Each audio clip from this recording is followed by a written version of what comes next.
Hi guys, அஸ்ஸலாமு அலைக்கும். Welcome to யாஸ் கிச்சன். காய்ஸ், இன்னைக்கு என்ன ரெசிபி பார்க்க போகிறோன்னா கிறிஸ்பியான ஆனியன் பக்கோடா தான் பார்க்க போகிறோம். வாங்க காய்ஸ், எப்படி செய்யலான்றதை பார்க்கலாம். ஆனியனை இப்படி நீள நீளமாக அரிஞ்சு அது கூட கருவேப்பிலையும் கழுவி சேர்த்துக்கிட்டேன். ஒரு சிம்பிளான மெத்தடில் தான் நான் அந்த பக்கோடா செய்ய போகிறேன். இது கூட வேறு எந்த ஒரு இன்க்ரீடியன்ஸும் சேர்க்க போகிறதில்ல. இந்த ரெடிமேட் பஜ்ஜி போண்டா மிக்ஸ் ஆச்சி மாவுதை சேர்த்துக்கிறேன். இந்த ஆனியன் கருவேப்பிலை அப்புறம் இந்த ரெடிமேட் ஆச்சி போண்டா மிக்ஸ் மாவு, கொஞ்சமாக தேவைக்கேற்ப சால்ட்டும் சேர்த்துக்கிட்டேன்.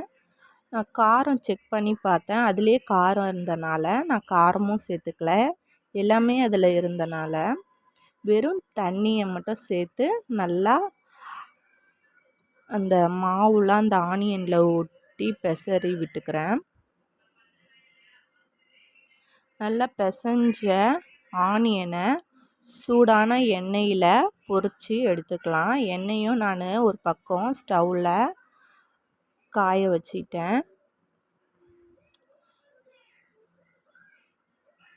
ரொம்ப சிம்பிளாக ஈஸியாக டக்குன்னு ஒரு 5 நிமிஷத்தில் செய்யக்கூடியது தான் இந்த ஆனியன் பக்கோடா. கண்டிப்பாக நீங்களும் ட்ரை பண்ணி பாருங்கள். சாம்பார் சாதம், தயிர் சாதத்துக்கு கூட எல்லாம் காம்பினேஷன் அல்டிமேட்டாக இருக்கும். ஈவினிங் டைம் டீக்கு கூட ஸ்நாக்காக இந்த ஆனியன் பக்கோடா செஞ்சு கிட்ஸுங்களுக்கு கொடுக்கலாம். இப்போ எண்ணெய் நல்லா சூடாக காஞ்சிருச்சு. காஞ்ச எண்ணெயில் நான் கலந்து வச்ச ஆனியன் பக்கோடாவை உதிரியாக சேர்த்துக்கிறேன்.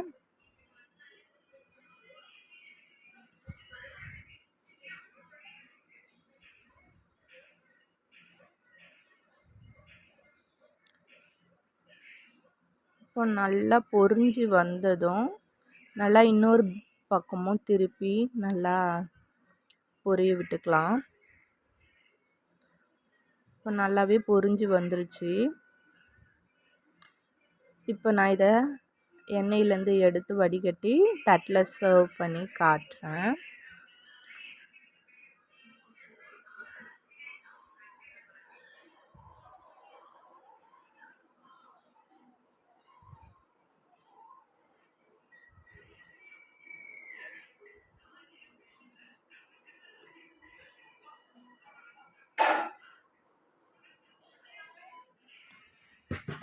எண்ணெயிலேருந்து எல்லா பக்கோடாவையும் எடுத்துட்டு நெக்ஸ்ட் பேட்சும் அதே மாதிரி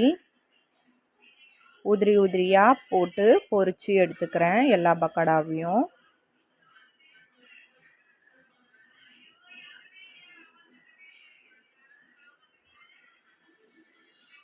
கண்டிப்பாக நீங்களும் இதேமாதிரி ட்ரை பண்ணி பாருங்கள். இந்த வீடியோ பிடிச்சிருந்தா சப்ஸ்கிரைப் பண்ணுங்கள், ஷேர் பண்ணுங்கள், பெல் பட்டன் கிளிக் பண்ணுங்கள். அஸ்ஸலாமு அலைக்கும். Bye guys.